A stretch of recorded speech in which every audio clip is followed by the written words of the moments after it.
কোরআন তেলাওয়াত শুদ্ধ করতে যে সকল নিয়মের দরকার হয় কোরআন তেলাওয়াত শুদ্ধ করতে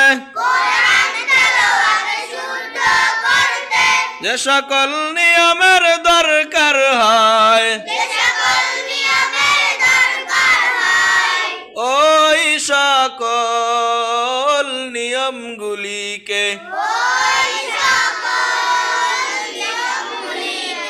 তাজবিদ বলা হয় ওই সকল নিয়মগুলিকে